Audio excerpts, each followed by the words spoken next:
Welcome to another edition of the Alan Rosenberg Show. Just yesterday, my friend Mike, who's also a viewer, made a suggestion. He said, "Hey, Alan, why don't you do a video of the greatest double albums of all time, double studio albums?" So here it is, right behind me. Out of my 5,000 albums or so, I have selected about 25 of what I feel are the greatest double studio albums of all time. And what I'm going to do out of these 25, I'm going to select in order, rank them from number 10 to number 1 of my all-time favorites. And how do I choose them?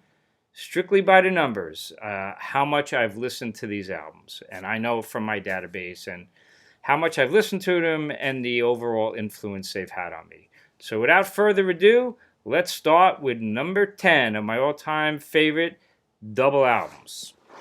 At number 10, may surprise a lot of people, but I love this album.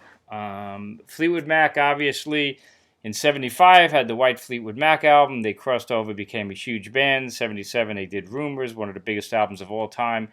And in 79, they released their magnum opus, Tusk, which got mixed reviews and took a lot of heat. It was, at that time, probably the most expensive album I ever bought. I bought it when it came out on vinyl, and I paid full list price. I'll never forget it. I don't know what I spent, like $18.99 or $13.99. It was a lot at that time. But I loved it, and to me, it's everything that a double album should be. Expansive, experimental. It's got some really kind of weird stuff. I mean, the opening single, Tusk, is like one of the strangest things Fleetwood Mac ever did, and I like it. But this album's got a lot of classic-type Fleetwood Mac tracks that if you love Fleetwood Mac, the album, and Rumors, you would love, like over and over, Think About Me, Sarah, Storms is great. That's All for Everyone is amazing. Angel, Brown Eyes, beautiful track. Beautiful Child from Stevie Nicks is one of my all-time favorite. Walk a Thin Line is an amazing track from Lindsay. Never Forget. It's a really great album to me, and what a double album should be. Spread it out, experiment, and overall the sequencing, the sound, I think it's a great album. So that's my number 10 all-time favorite double album. Number 9, this guy.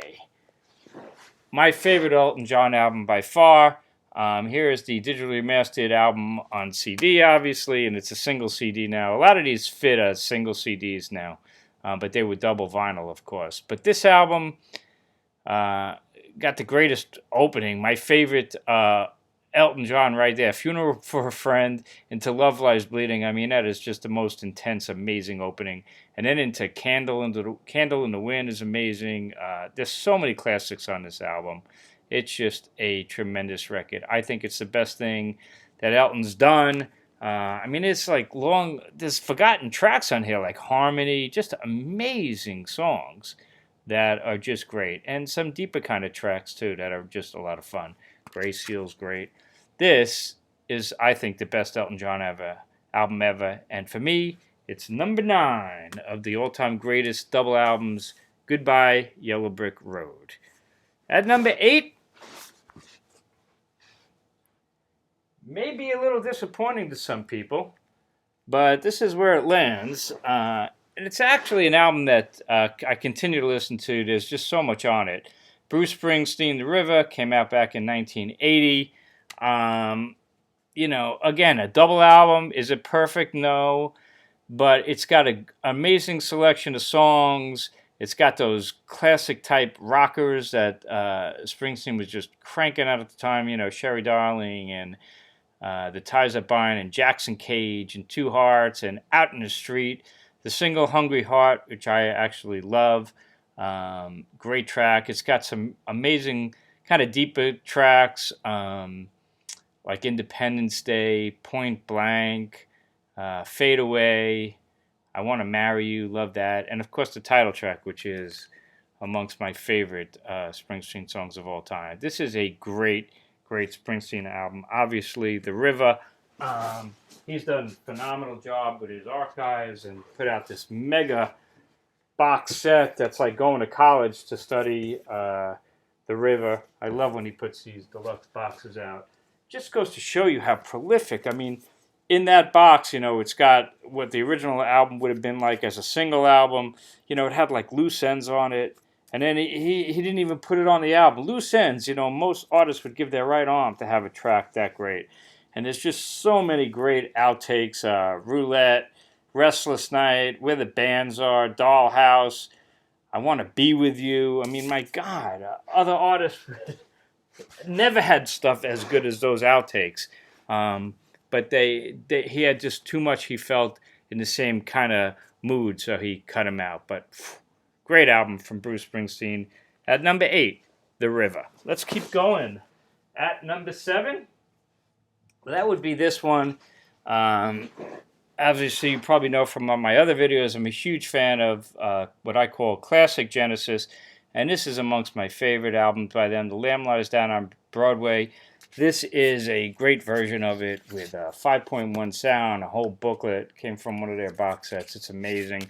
I love this album, know every note to it. I still play it.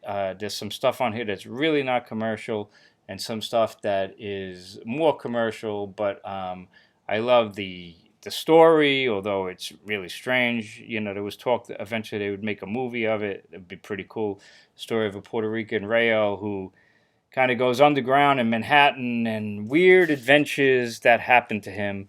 Very cinematic, but a great listen if you like progressive rock and classic Genesis. You know, amongst the best tunes on here, the Carpet Crawlers is amazing. There's just so many.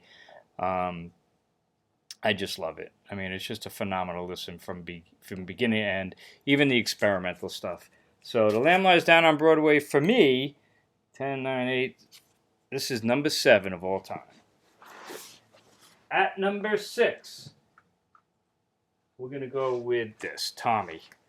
Lots of versions of Tommy. I have the Uber Deluxe. I'm looking at it up there. This is a regular CD. This is a remastered CD, and I got this mega box up there, like the Quadrophenia box behind me. Tommy, to me, at that time, it sounds like a miracle. I can't believe it's the same band. One of the great things about The Who, and I talk about it in a Who video where I talk about their discography. I mean, the growth from The Who Sell Out in 67 to this in 69, it's mind-boggling. And it's mind-boggling.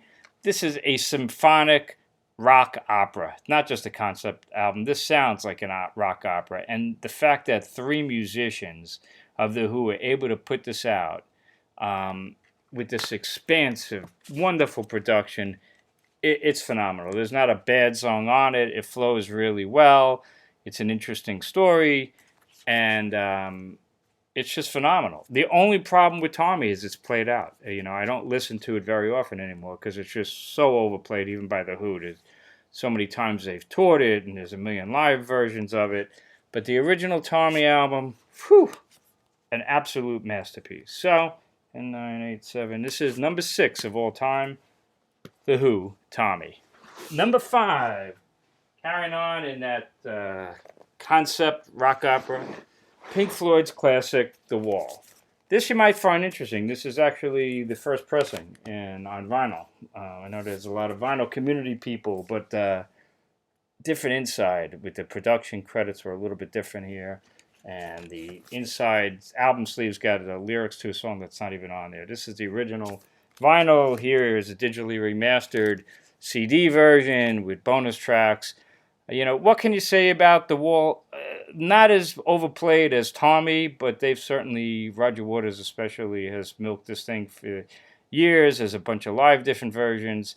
But it's a great story again, and obviously the music is amazing. And the best songs, I mean, Comfortably Numb to me is still like probably the greatest guitar solo of all time, or it's way up there. The middle of it gets a little draggy at some points, but it works with the story, and it's a great story and an amazing production. What can you say? One of the ultimate classic albums of all time. Pink Floyd, The Wall, at number 10, 9, 8, 7, 6, at number 5. Let's keep going, and you may have seen some of these in my all-time favorite albums of all time. So this is number 4, and this is going to be The Clash, London Calling. Lots of different versions of this I have. This is the original remastered version on CD. This is a deluxe edition with making of and a DVD documentary and stuff like that. This is just such a cool album. I mean, I love The Clash, such a great band, and such an influential album. To think that a punk band, coming right after the Sex Pistols, could be so great musically, and to me, kind of like a Stones album in the sense that there's so many different styles of tracks on this album, yet they all sound like The Clash because it is The Clash. They're, good musicians, but the variety on here, I mean, oh my God, Guns of Brixton, I love with that great bass riff, and Spanish Bombs and Rudy Can't Fail, and the title track. There's so much. Even I'm Not Down, and the original single, which was not listed on the album, was Train in Vain, which is a killer commercial single, which I think is great. So London Calling for me from The Clash at number 4. Number 3, we will keep going with Led Zeppelin, my favorite all-time Led Zeppelin album. I think it's their magnum opus, their masterpiece, digitally mastered version of that. I love this album from Zeppelin because it's got lots of different styles. It's got a ton of deep tracks that you never really hear, like Sick Again and The Wanton Song and 10 Years Gone and In the Light, which are amongst their greatest. And then it's got things like Kashmir. The Rover's amazing. It's got a heavy 11-minute blues track, In My Time of Dying. It's got pretty much everything you would want from Led Zeppelin, yet not over commercial, not overplayed. I love Physical Graffiti, still listen to this day. My number 3 all-time favorite double album. Number 2, well, they're the only band that's got 2 in the top 10. Tommy, and my favorite Who album by far, Quadrophenia. I just talked about it the other day. Sorry, these things are upside down. I got multiple versions of this thing, live versions and DVDs, and this is the original remastered CD, and this one's got bonus tracks, and if that's not enough, I have the Tommy one up there I didn't show. Here's the Uber of Quadrophenia. Why do I love Quadrophenia? I love the production of it. I love the story of it. We can all relate to a young teenager trying to develop and mature with his friends and believes in things, but to them it's just a laugh, to him it's more, and kind of loses his way, and at the end, hopefully finds himself on this rock. Just tons of classics on this album, tons of deep cuts that still sound amazing. Whether it's an acoustic track that Townsend sings on one, or side 4 with Dr. Jimmy into the instrumental to rock into the classic Love Rain on Me, and The Real Me, and the punk, and The Godfather. It's just a phenomenal listen. And again, meant to be listened from beginning to end, like The Lamb Lies Down on Broadway, and like Tommy, and like any thematic album, The Wall. These are albums that are meant to absorb you and listen from beginning to end. And my number 1 all time, what can I tell you? Here's the shirt. It's the Rolling Stones and Exile on Main Street. Again, it's based on what I've listened to the most. This, for you vinyl aficionados, this is a first pressing. I got it when it came out. The actual opening was in here. And these are the original, album sleeves. I have the postcards filed away in a safe place. Lots of different versions of this. This is a remastered CD version of it with a bonus track of other outtakes that not essential. It doesn't really match the original album. Why is this album so special? Well, there's a documentary on it, Stones in Exile. When it first came out, it didn't get great reviews. Why? Because it's not an immediate album by any means. When you look at the albums of the singles, for instance, before this you had Ruby Tuesday and Jumpin' Jack Flash and Honky Tonk Women and Brown Sugar. That was the lead-off singles for each of those previous albums. Monster singles, number 1 hits or number 2 hits and all-time classics. The lead-off single for Exile was Tumbling Dice, which to me is one of the definitive Stones songs, and it definitely is. But when it first came out, it was not anywhere near the level of a hit of those other tracks. But it certainly demonstrates that magical push and pull of the Stones sound. Cover bands just can't really get that. The Stones play in a unique way following Charlie Watts. You really feel it on Tumbling Dice. But this album's loaded with great tracks. Rocks Off is a great opener. There's an acoustic side with Sweet Virginia, Torn and Frayed, Sweet Blank Angel, and Lovin' Cup. It's masterpiece. Keith's classic Happy is on here. Deeper cuts all down the line, and things like Shine a Light, which was always my favorite track on the album, and it was unknown, and now it's become a more well-known track, a great gospel track. This album is not a concept album, but it's kind of like a concept album. It's meant to be listened to from beginning to end, and it takes you on a journey. And it's not overly commercial. It's a kind of Stones album you'll play to the rest of your life, and you'll always pick up new nuances about it. So number one for me, greatest double albums of all time, Exile on Main Street. So what you see behind me are other ones that didn't quite make the cut, but they're all favorites. They're all classics, Derek and the Dominoes, Eric Clapton. I got multiple versions of Layla. Obviously the title track and Bell Bottom Blues. I mean, it's just a classic album. Not all of them could make the top 10 because it's just based on play. Yes, Tales from Topographic Oceans. Love the artwork, obviously. This is definitely something that is an acquired listen. It's not an easy listen. It's a double album made up of 4 songs. Each one takes up a whole side. This is super progressive. Rick Wakeman's not even a fan of it to a certain extent. He says it needs to be edited down. He's probably right. It's not the kind of album that I could listen to, or anybody really, unless you're in the mood. But when you're in the mood, it's awesome. Jimi Hendrix, Electric Ladyland, his second album, another classic. Tons of great tracks on here. Crosstown Traffic, Voodoo Child, great album, classic. Todd Rongren, another all-time favorite of mine. This is my favorite Rongren album, Something Anything, and this is a remastered double CD set of it. Just a great, great double album in every way. I love it's all done by Todd. He plays all the instruments except for side 4, which was like Dustin New and Piss Aaron. Hello, It's Me is there. Some folks even wider than me. You Left Me Sore, Slut, SLUT. Great side. Lots of classics on here. Couldn't I just tell you? It wouldn't have made any difference. Really great Rundgren album. This is one that's kind of forgotten to a certain extent. Stephen Stills and Manassas, his solo record.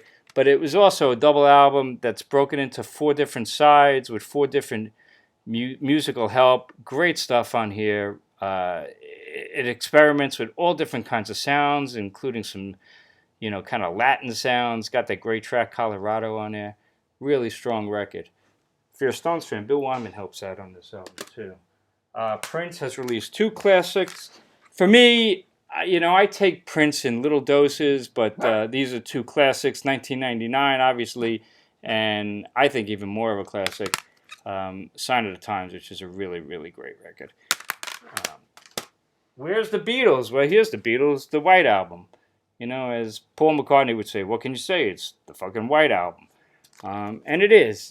I just don't listen to it as much as the top 10 that I showed you before. But no doubt, it's everything that you want in a double album where the Beatles could experiment, and they got some solo stuff here and some really weird stuff. You want to hear John Lennon saying, number 9, number 9, number 9 for 10 minutes. Well, it's here. But, some stuff on here that I can't stand, like Obla Di, Obla Da, and Birthday, but, just tons of classics. What can you say? It's the White Album. Same thing with this, Bob Dylan. How could you not have Bob Dylan in the top 10 with Blonde on Blonde? Well, because, again, I just chose them by how much I listened to them. But, this is an unbelievable classic. Beautiful version of it on SACD. Tons of classics on it. You talk about a run. It was Bringing It All Back Home, Highway 61 Revisited, and this album, back to back. I mean, that's up there with the best of the Beatles and the best of the Stones. Bob Dylan at the top of his game with Blonde on Blonde. And you'd also probably want to include as a great double record the Basement Tapes. Although a lot of people were disappointed with this, Robbie Robertson put it together and felt it was disjointed. I have that mega 6 or 8 CD box set of the complete Basement Tapes. It's an enjoyable listen, interesting from a historical standpoint. What else? You want to talk about double albums? I mean, how did this band do it? Chicago? Their first three albums. Their first three albums were double albums. I mean, that's unbelievable, right? But this is their first one, Chicago Transit Authority. And certainly a classic. Does anybody know what time it is? And beginnings and questions 67, 68. Obviously a classic. And that was their debut album. When It's Also Forgotten, this is the original vinyl with Felt. Odessa from the Bee Gees. A lot of people forget, how great the Bee Gees were long before Saturday Night Fever. But you have things like 1st of May on here. This is a really cool listen that envelops you. Melody Fair. I think the best album they ever did for sure. Odessa, double vinyl record. And last but not least, we'll mention Frank Zappa, no stranger to putting out double albums. Perhaps his two best, Freak Out, which was his debut record. Susie Cream Cheese. And then an album that's really a triple here, Joe's Garage, Acts 1, 2, and 3, which I happen to really like this album a lot. So Zappa, two of those. And there's two other ones that you see on the couch. I kind of threw these out. They don't really count to me. Why? Because they're triple albums. George Harrison's All Things Must Pass. This is the remastered box set before the new Uber one that came out. The first two albums are as good as it gets. Just phenomenal record. But in the original box, there was a third record that nobody ever talks about, the Apple Jam. The kind of thing that you can't listen to more than once or twice, or at least I can anyway. So kind of, a cheat here. It's not really a double, it's a triple, and 1/3 of it you never want to listen to. But anyway, that's All Things Must Pass. And a similar story with this. London Calling we already talked about, but this other multi-set triple album from The Clash is also pretty amazing, except if it was a double album, it would be great. They stretched it over 3, and kind of like All Things Must Pass, that third record you really don't need. But if you took the best of the 3, it would be pretty way up there. So there you go. My top double albums of all time. But the big biggies for me, well, you're talking about Exile and Quadrophenia and The Wall. Classic stuff. London Calling. Physical Graffiti. And a lot more. So anyway, I hope you enjoyed this video. Go check these out. I'd love to know your list as well of the greatest double albums of all time. And no live stuff on here. So no Wheels of Fire from Cream because it's half live. No Eat a Peach from the Almonds because it's also virtually half live. No Ummagumma from Pink Floyd, although that never would have made the cut anyway for me. Anyway, I hope you enjoyed this. Please hit subscribe. My channel is starting to grow a little bit. I only have a couple of subscribers, but hopefully you're enjoying my videos. Hopefully you're checking out other ones. And most of all, thank you for tuning in. Thanks for commenting if you do. Check out my other videos. Stay safe out there, and thanks for watching. Have a great night.